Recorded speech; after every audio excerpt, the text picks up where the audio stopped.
Assalamualaikum warahmatullahi wabarakatuh.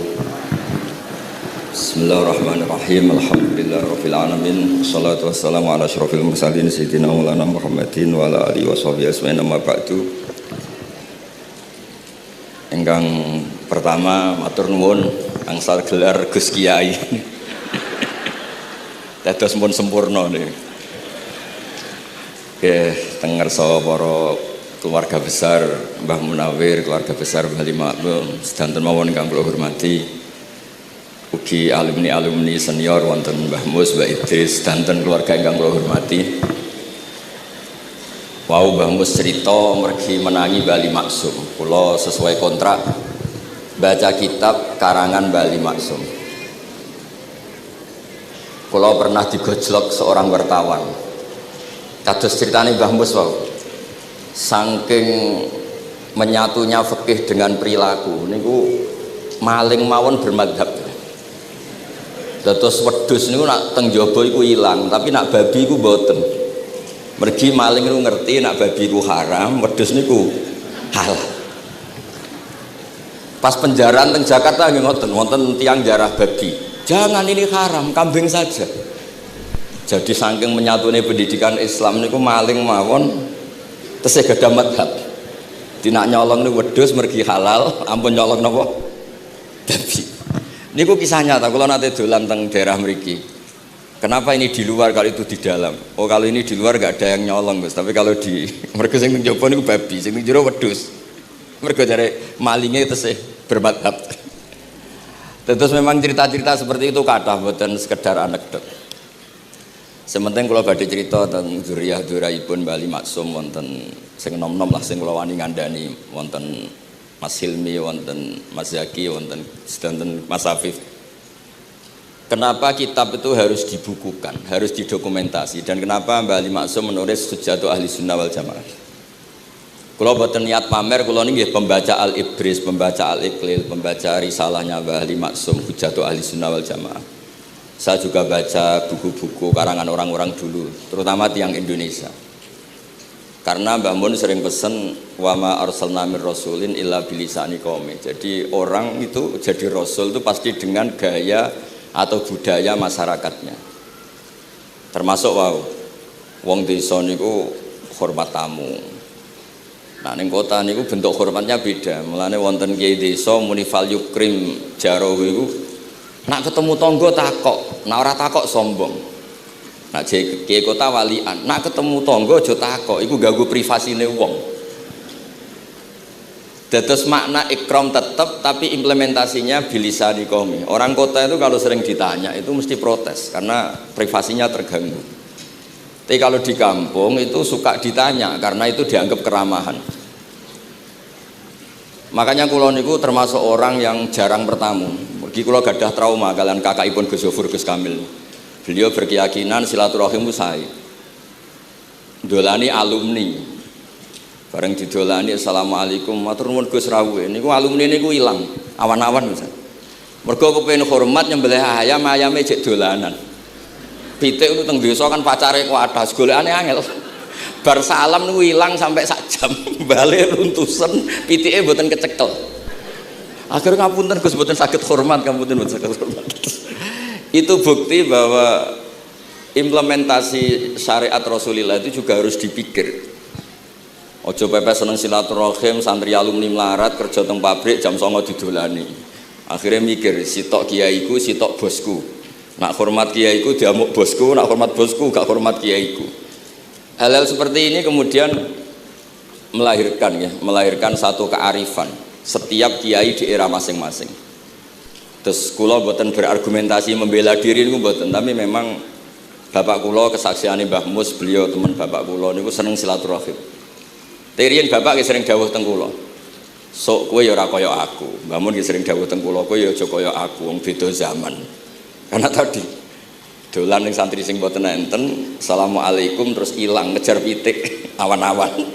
Pitike nggih macam-macam kegiatane pitik. Intine mboten kecekel.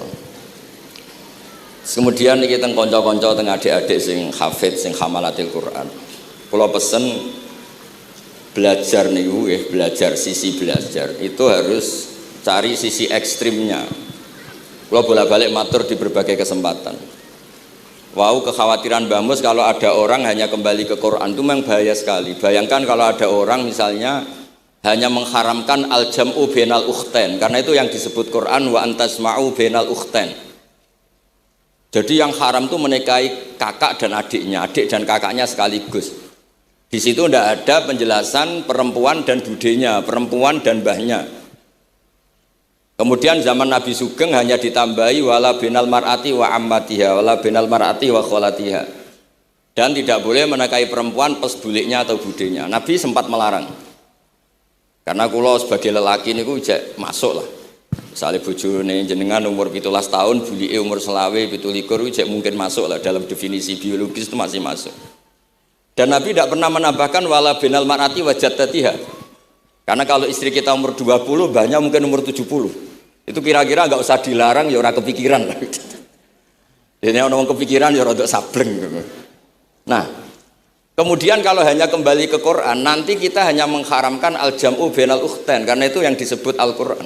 Wa antasma'u bainal ukhtain. Lalu lahirlah pakar-pakar balaghah. Itu disebut min itlaqil ba'di wa iradatil kul, yang disebut ukhtain tapi maknanya bainal mar'ataini sing bainahuma ada mahram atau ada mahramiyah. Antasma'u al mar'ataini sing bainahuma mahramiyatun. Jadi barokahnya ngaji sama ulama itu kita tahu duduk perkaranya. Ini lafadz yang mewakili atau lafadz yang sebenarnya atau lafadz yang simbolis. Lafadz simbolis itu saking mangkelnya Allah. Itu kalau ada orang salah itu disebut wa ja'ala minhumul qiradata wal khanazira wa abadat tauhid. Jadi kalau misalnya dalam penelitian tidak pernah ada orang yang dirubah Allah menjadi kera, menjadi babi, itu kita masih bisa menganalisis. Itu saking ibaratun an ghadabillah. Atau diistilahkan balaghah, ini tasbih yang balik sehingga ada itu tasbih dibuang. Jadi kalau orang Arab seneng seseorang masih bilang Zaidun kal bakhri. Tapi kalau seneng banget bilang Zaidun bakhrun. Kalau gantengnya belum ganteng banget masih dibilang Zaidun kal badri. Tapi kalau sudah ganteng banget kayak Rasulullah SAW disebut anta samsun anta badrun. Kaf taswihnya dibuang dan itu ablag lebih balik. Jadi PR kita sebagai ahli Quran ini adik-adik itu tidak selesai. Utamanya ya implementasi keseharian kita sebagai panutan lah, kalau boleh GR sebagai panutan. Kulo niku teng Narukan nggih tiyang jangkar kulo nggih kathah, karena ya saya ada pernah Pak D Pak Ali. Kulo nggih tiap hari nggih teng Tegal nggih, malam pun terencanakan ambek uzlah dadi kulo niki pun matur Gus Afif. Niki kontrak kulo pun bar kitabe Bali ben diwaca putu-putune kok enak ngongkon wong liya terus. Terus ngengken tiyang ngeten iki ya rodok masalah saja. Jadi kitab bae diwaca putune. Dulu itu biasa. Taqiyuddin As-Subki ngarang kitab disarai putrane. Dulu itu biasa. Imam Haromen ngarang kitab. Ya semuanya bapak ngarang disarai anaknya, anak ngarang disarai cucunya, itu biasa dulu. Kalau sekarang enggak, mbahnya ngarang kula kan maca. Putune karek ngrungokno, nak cocok dilem, nak ora dikritik. Terus saya minta ya, tradisi kula nu mboten sombong. Di hallnya bapak itu saya tiap hallnya bapak mesti baca kitab. Mboten nate ngundang sinten-sinten. Perkara ini tiang NU niku ora usah diundang wis teko. Mboten wonten undangan sing teko mun kuwatah. Mbok saking senenge wong alim, mbok saking senenge bingung mboten ngerti, pokoke ora diundang teko. Ya akhirnya kula bingung, ora hormat iku dosa. Hormat iku sing teko iku ninggal kewajiban ngurusi bojone, timbang ngurusi bojo ribet nekani hall. Timbang mulang madrasah buncahe buling-buling bisa roi sithik nekani hall. Terus kadang-kadang tiang lunga niku nggih pelarian, mboten mesti hormat. Niku penelitian niku sampean cek.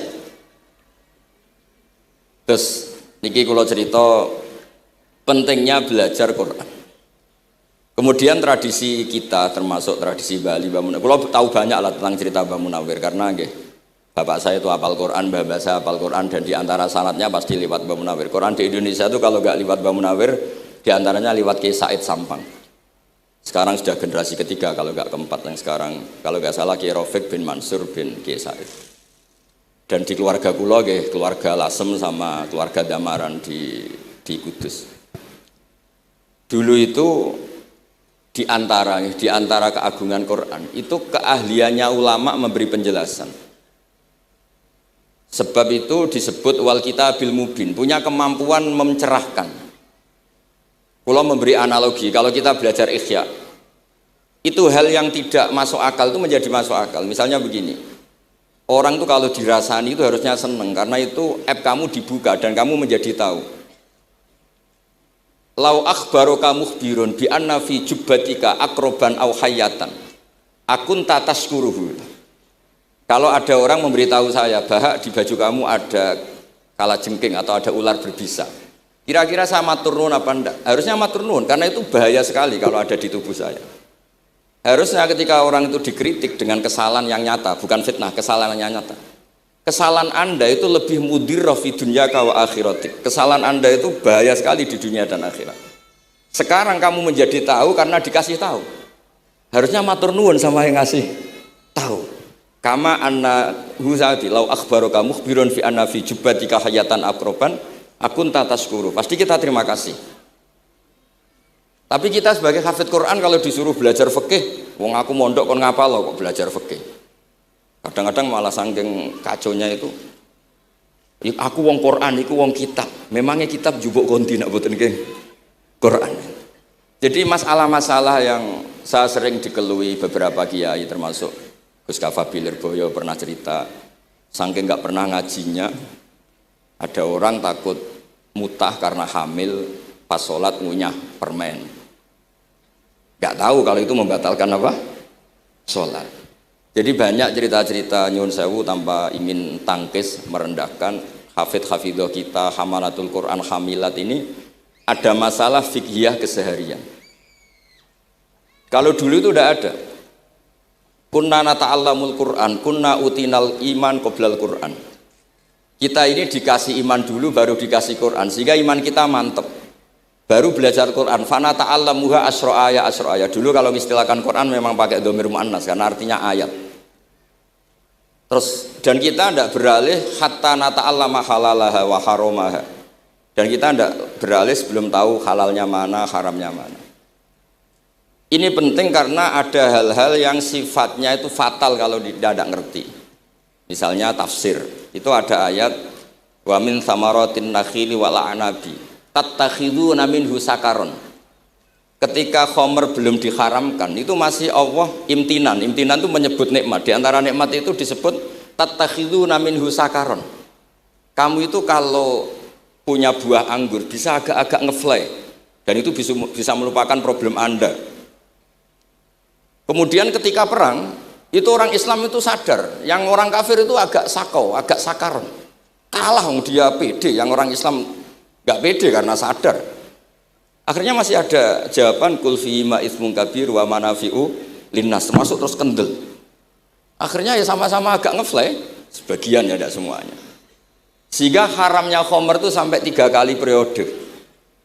Nah, pernah haram hanya kalau mendekati sholat, la taqrabus sholat wa antum sukaro, tapi kalau mau sholat duhur ya nyakonya itu jam 7, jangan setengah 12, nanti masih kuliah ibal kafirun a'budu ma ta'budun wa antum abidu nama. Karena peristiwa itu baru terakhir diharamkan tanpa catatan.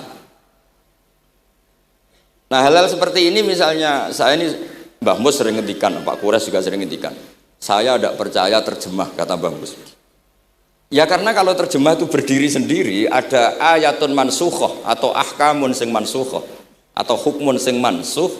Kebetulan anak ini belajar yang mansuh, dia tidak ngerti nasihnya, yaitu terus dipegang, katanya memegang Al-Quran. Padahal hukum itu sudah diganti sama Allah Ta'ala, disebut nasah mansuh. Sehingga dulu kalau Sayyidina Ali ngecek beberapa masjid, ada guru atau ustadz, kamu pengajar Quran? Iya. Apakah kamu ngerti nasah mansuh? Enggak. Jawabnya Sayyidina Ali, halakta wa ahlakta, kamu sendiri rusak dan kamu merusak orang lain.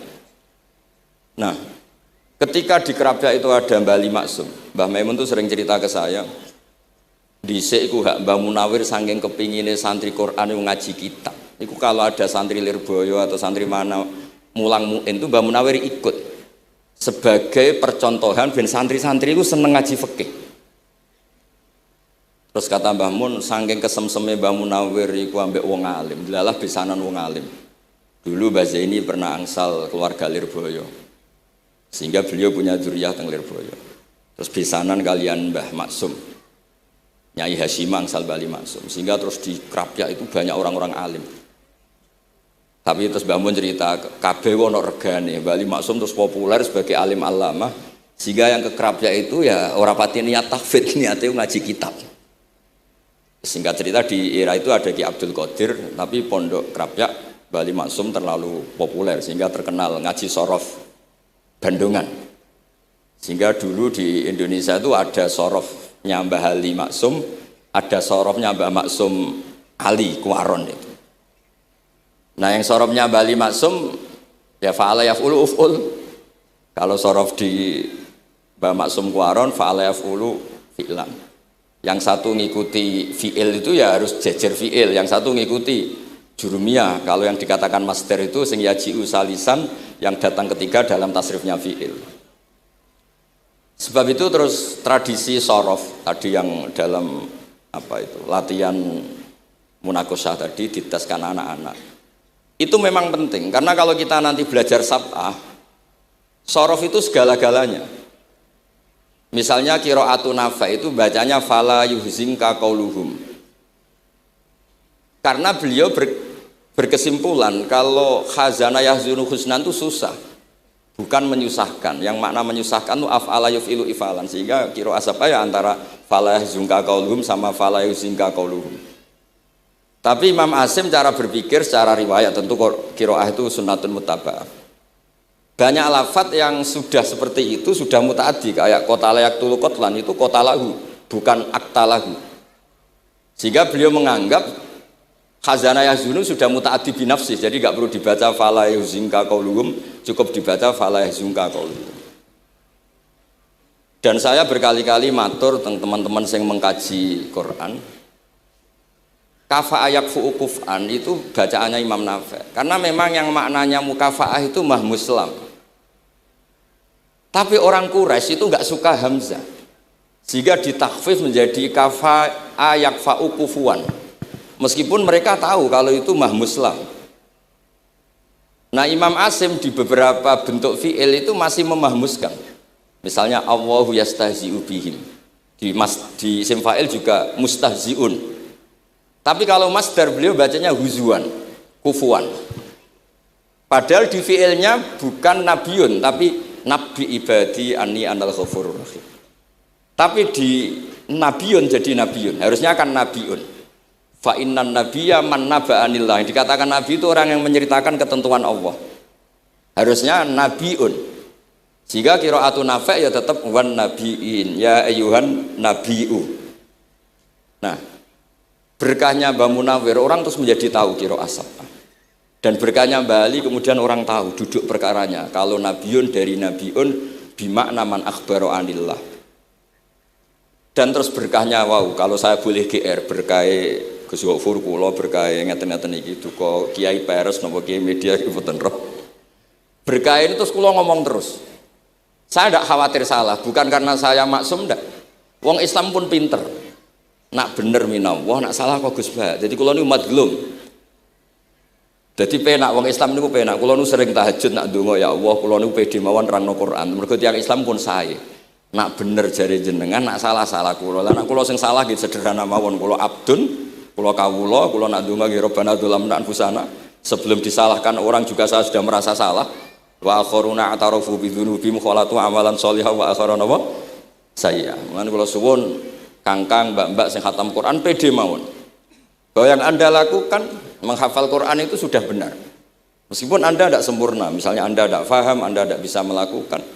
Hifdzu kalil Quran huwa al-hifdzulah. Kamu menghafalkan Quran itu sudah menjaga lafaz-lafaz Quran.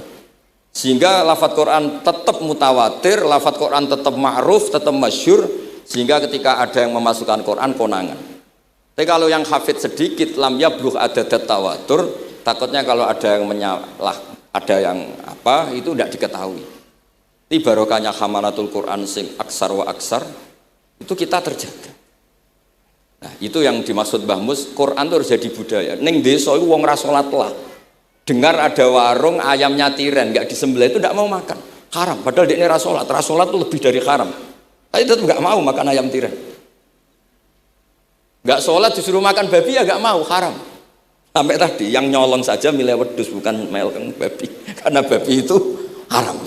Dan saya pernah digojlok sama wartawan, Pak Bahak, wah fikih Indonesia itu hebat, sampai maling saja masih pakai fikih itu. Jadi kalau nyolong itu milih yang halal bukan yang haram. Pun niku bentuk hormat kula teng keluarga Mbah Ali, bentuk hormat kula teng Mbah Mus teng sedanten keluarga niki kula badhe maos kitabipun Mbah Ali. Kula pancen pengagum kitab-kitab yang dikarang orang Indonesia. Mereka kita anggap niku lebih aplikatif lah, karena dikarang orang yang trauma dengan Indonesia. Kemudian setelah trauma ingin membenahi Indonesia. Misalnya jenengan ngertos sesajen, mbok haramno iku tradisi. Mbok barno iku sawangane kok dekati sirik ning pinggir wit gede. Akhirnya dimodifikasi wis mangan-mangan kumpul-kumpul tapi tahlilan. Lah mosok tahlilan la ilaha illallah barani kalimatu syirkin. La ilaha illallah itu kalimatu syirkin kalau dilafatkan di bawah pohon. Terus piye logikane iku piye? Kalau bolak-balik matur. Hadhil kalimah sara bihal kafiru mu'minan. Fa kaifa saral mu'minu kafiran juga bihadhil kalimah, itu logikanya enggak ketemu. Orang yang kafir puluhan tahun saja sekali melafatkan la ilaha illallah Muhammadur Rasulullah qul lil ladzina kafaru iyantahu yufar lahum ma qad salam. Selesai, sara mukminan. Bihadhil kalimah. Kemudian kalimah yang sama ketika kita baca dianggap kita ini kafir, juga bihadhil kalimah. Akhirnya dengan modifikasi khas Indonesia, kearifan Indonesia, tetap sesajen tapi tahlilan. Tetap melakukan hal-hal Jawa tapi dimodifikasi menjadi Islami. Kalau kita misalnya orang modern nggak ingin mengganggu orang lain yang kita tamui, gampang dalilnya. Ada ayat la tadkhulu buyutan ghaira buyutikum. Kamu jangan sowan ke orang lain atau dolan ke orang lain. Hatta tastanisu. Ukurannya bukan salam dulu, bukan hatta tusalimu, hatta tastanisu. Jika kamu merasa nyaman, kamu bisa mengukur tingkat akrab kamu. Kamu bisa ngukur jamnya orang itu, kamu bisa ngukur kebutuhan orang itu. Butuh saya ndak? Kenapa mertamu pengen kayak duit bebas jam? Atau kamu orang cantik yang kamu tamoni sing seneng kue bebas jam? Tapi aku apa nagih hutang? Mertamu orang yang kamu tagih itu mesti kamu dianggap problem. Atau mertamu orang yang nggak akrab di jam istirahat, tentu kita dianggap problem. Makanya ukurannya Quran tuh hatta tastanisu. Kamu merasa nyaman, istiqnas itu nyaman, enjoy. Kayak saya dolan di Gus Zofur kan akrab mulai kecil teman saya. Mungkin bisa ngabaikan jam. Jadi kalau saya dolan di kiai yang tidak kenal saya, mungkin kedatangan saya dianggap problem karena di jam tertentu. Saya harus mikir, kayak apa hebatnya Quran ketika bikin aturan la tadkhulu buyutan ghaira buyutikum hatta tastanisu. Setelah nyaman nggak apa-apa waktu salimu, jangan salam dulu. Istiqnasnya tidak kena, salamnya geger. Akhirnya banyak kiai keselak, assalamualaikum, pas makan nggak dijawab, assalamualaikum. Nah hal-hal seperti itu harus santri-santri ini kalau niat ngandani lari-lari, bukan niat ngandani kiai-kiai, harus waqafil qalb, harus warrasikhuna fil ilm, tahu betul kualitas hatta tastanisu. Kamu itu merasa nyaman, istiqnas. Kemudian rasa nyaman ukurannya apa ya? La doror wala diror, kamu tidak ganggu diri kamu sendiri, juga gak mengganggu orang lain. Sehingga setelah itu semua baru watu salimu ala ahliya. Nah andai kan kita ya tadi Dawe Mbah Mus, kita semua sudah seperti itu. Kalau bertamu di orang ya kita ngukur tingkat akrab kita, tingkat dibutuhnya kita. Sehingga di tradisi NU itu ya dolan kiai pendak diundang karena itu pasti diinginkan. Wong kula nate diceritani pernah misanani Mbah Mun. Kula nate Gus ditiliki Mbah Mun mboten seneng. Kena apa? Beliau pas khutbah Mbah Mun rawuh delalah Mbah Mun jarak sholat ning saf awal. Bar niku tiyange meruntus meriang. Karena khotib tuh harus naik ke mimbar kudu ngandani takwa usikum wa nafsi takwa. Teng isore niku Mbah Mun. Walhasil terus lara terus wan yai. Mbah, nak dolan nggih dikira-kira, ampun pas Jumatan. Semenjak niku Mbah Mun Mbah Sahal niku nak Jumatan teng mburi. Mbah Sahal niku kalau Jumatan itu sudah komat gelar, beliau keluar dari mobil serenane niku. Miyos terus sholat terus kundur. Kalau dulu janggal, iki wong alim alama nak sholat kok guri. Ternyata itu nggak ingin jadi problem bagi khotib. Jenengan iso bayangno khutbah teng ngarepe Mbah Mus, terus kula munggah ngeten nyekel tongkat, usikum wa nafsi fi taqwa. Terus apa ya? Akhirnya terus kula niku kan jare wong akeh, mbotenan Bu. Jare wong akeh rada iso ngaji. Kula nek Jumatan niku guri gara-gara diceritani niku. Ternyata khotibe ge cerita kula, matur nuwun Gus, pokoke nek pas Jumatan aja ketok. Dianggap musibah, kedatangan kula itu dianggap musibah. Nah, hal seperti itu ya ukurannya gampang, kata napa? Tastanis. Pun niki kula maos terakhir niki, padha niki Gus Ilmi, Gus niku sing Gus Hafiz pokoke sing waris-waris niki.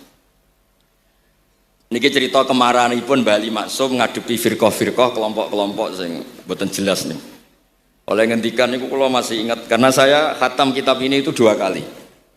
Nggih khatam tenan maksudnya kula sinaoni terus padanan dalil yang beliau sebut tak cari sampai ketemu, bener-bener kula cari, ya saya ulang lagi, dalil padannya kula cari, terus emosi-emosi beliau juga tak tulis, karena beliau diantara yang diceritakan itu sampai ngendikan, wahal bi jununun, kata beliau, apa saya ini sudah gila, ketika saya fatwa, misalnya orang nggak boleh ziarah Rasulullah SAW.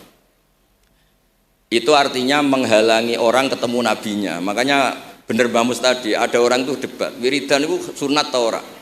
Dalile piye? Terus ada orang yang provokasi gini, kamu dikatakan bid'ah setelah sholat gak wiridan, kowe iku ben ora nyebut Allah. Terus kepikiran matur kula, wis Agus bar sholat itu pokoknya aku wiridan. Cek bid'ah cek ora, wong kok ora oleh eling Allah. Wis gak usah dalil-dalilan. Tadi pertama diprovokasi, wiridan model ngono iku ora ono sanate, ora ono hadise. Singkat cerita seorang ini meninggalkan wiridan. Terus ketemu orang NU yang kebetulan rapati iso ngaji tapi pinter logika. Kowe ora tau wiridan saiki nek bar salat, ora tau, enggak ada hadisnya gini-gini. Kowe iku dibodoni, ben kowe iku ora tau nyebut Allah, ora eling Allah. Muring-muring tiyang niku. Akhire anggar bar salat wiridan. Mboten dalil-dalilan cara Mbah Mus, mboten dalil-dalilan.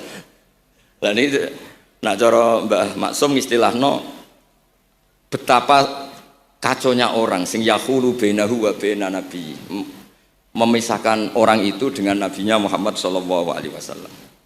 Kata Mbah Ali, walazima kadzalik ayyakuna ulamaul Islam min awali hadil umma ilal yaumi fi khata'in azim haitsu annahum ya'taqiduna fi kutubihim ad-diniyah al-abwab wal fusul yadhkuruna fiha ziyaratahu sallallahu alaihi wasallam.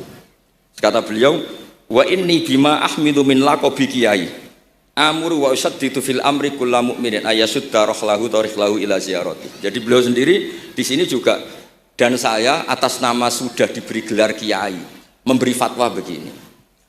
Jadi di kitab Sajaratul Ma'arif itu ada babu dzikri rajul manaqiba nafsi. Orang itu kadang harus sombong menyebut kelebihannya sendiri. Kayak Nabi Yusuf ngendikan inni hafizun alim. Nabi Sulaiman juga ngendikan wa utina min kulli syai'. Itu bukan sombong, tapi cara beliau untuk memaklumatkan. Saya belum pernah merasa ahli tafsir. Tapi kan kita khawatir kalau ada tafsir yang cara Mbah Mus tadi kiai produk sendiri. Akhirnya kalau mau tafsir, saya pernah ngaji Mbah Maimun, ngaji Bapak. Saya baca kitab Al-Ibris, baca Al-Iqlil, baca terjemah Kemenak, baca terjemahnya Pak Quraisy, baca terjemahnya Imam Sa'rawi. Baca banyak lah yang saya baca, termasuk membaca kitab-kitab dulu mulai tafsir Tobari, tafsir apa saja yang saya bisa tak baca. Bukan karena saya merasa tahu ndak, tapi kayak apa umat ini kalau dapat ilmu dari orang yang tidak kredibel. Kalau misalnya itu sombong, nah sekarang dokter gigi juga nulis, dokter gigi, dokter jantung, itu kalau nggak nulis ya nggak tahu kan barokahnya. Makanya kalau suwon santri-santri misalnya jenengan ahli takrib itu semua untuk rumah, ahli takrib medium, spesial bab ibadah kan. Nanti yang nggak pati pinter ya spesial mandi junub, nggak apa-apa. Yang penting orang tahu kamu keahliannya di mana. Daripada kamu nggak memaklumatkan, kemudian ada orang lain yang nggak pernah ngaji memaklumatkan seakan-akan paling tahu Islam. Terus menjadi mahatus soal, menjadi marhalur rijal. Kayak apa? Islam mau dikemanakan? Semua ulama dulu biasa ngendikan ma adkhaltu fi kitabi hadza illa shahih, kata Imam Bukhari. Yang saya masukkan di sini semuanya hadis sahih. Dan sebelum saya masukkan sholaitu rakaatain, saya sholat dulu. Semuanya menggaransi kitabnya. Makanya di Syajaratul Ma'arif ada babu dzikri rajul manaqiba nafsi. Yaitu ketika Nabi Yusuf menghentikan inni hafizun alim. Nabi Sulaiman menghentikan wa utina min kulli syai'. Wal anbiya kulluhum yaqulun inni lakum nasikhun amin. Semua nabi pasti maklumatkan diri inni lakum nasikhun amin. Saya ini penasihat terbaik, nasihat yang bisa dipercaya. Kemudian ketika ada zamanul khiddi, zaman hasud, zaman orang enggak fair, seakan-akan seperti itu tuh keangkuhan. Coba Mbah Bisri menamakan kitabnya itu Al-Ibris. Al-Ibris itu apa? Emas yang murni. Makna saya cari di berbagai kamus maknanya Al-Ibris itu emas yang murni. Kayak apa? Semua kitab juga dinamai dengan nama-nama keren. Al-Iqlil, Al-Ibris, Fathul Bari. Jadi enggak apa-apa. Kayak ini juga dinamai Hujjatu Ahli Sunnah wal Jamaah, argumentasi mazhab Ahli Sunnah wal Jamaah. Kalau teruskan sampai beliau ngendikan wahal bi jununun hatta usdira amri lil mu'minin alla yazuru rasulahum wa waliya ni'matim alladzi lahu fi unuqi kulli mu'minin minna. Masa saya ini menjadi gila karena menfatwakan orang Islam tuh enggak perlu ziarah ke Rasulullah sallallahu alaihi wasallam. Terus kata beliau, la yadri madza yaf'al annahu yaqulu baina ibadillah wa baina rahmatillah. Fa innahu sallallahu alaihi wasallam rahmatullah lil alamin. Fal ya'rif dzalik ulaikal maniun liya'lamu fi ayyi mauqifin hum. Terus Mbah Ali itu juga yang katanya seneng guyon, kula mboten menangi Mbah Ali tapi nate pirsa nate ngertos pas beliau rawuh di mbah saya di Pernambah kula teng kene Al Wahdah teng Lasem. Kula kecil tuh menangi Mbah Ali, menangi Mbah Hamid, karena Mbah Hamid itu masih sepupu mbah saya. Semua yang di sini juga masih keluarga saya, sama-sama Bani Abdul Aziz. Itu yang katanya Mbah Ali seneng guyon tadi di bab-bab seperti ini ngendikan wahal bijunun. Apa saya ini sudah gila melarang orang bertemu nabinya. Kemudian mereka berdalih takut menuhankan nabi itu tidak akan terjadi. Kata kitab Ithaf, hadil ummah maksumah. Umat ini akan dijaga Allah, tidak akan menuhankan Rasulullah SAW kayak kaum Nasrani menuhankan Isa. Kata kitab Ithaf, bibarokati sighotis sholawat, dengan barokahnya sighat sholawat. Beliau ngendikan wan nabiyyu sallallahu alaihi wasallam wa in jalla qadru muhtajun ila rahmatihi ta'ala. Sighat sholawat itu kan unik. Allahumma, Allah itu Tuhan, sholli ala sayyidina Muhammad. Hadzal nabiyyu wa in jalla qadru muhtajun ila rahmatihi ta'ala. Jadi kita mengekspresikan mahabbah bahwa Nabi itu ahabbul khalqi ilallah. Di saat yang sama kita tetap bilang Allah yang Tuhan tolong selalu beri sholawat dan rahmat ke Rasulullah. Berarti duduk perkaranya tetap Allah sebagai Jalla Jalaluh, Nabi apapun mulianya abduhu wa rasuluh.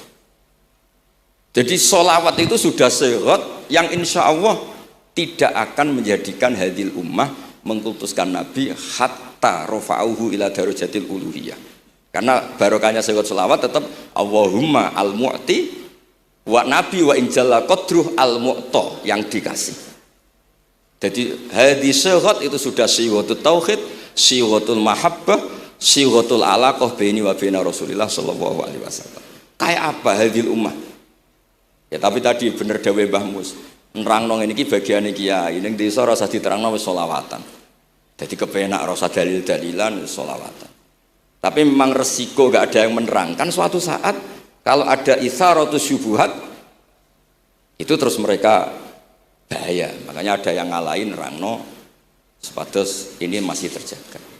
Terus niki kula nyuwun sangat, kula niku pancen bapaknya bapak saya. Bapak saya semane Mbah Nur Salim gak ada bapak namanya Mbah Nur Samduko niku sepuhe niku seneng uzlah. Kula niku duka niat sepundi tapi memang mungkin faktor gen.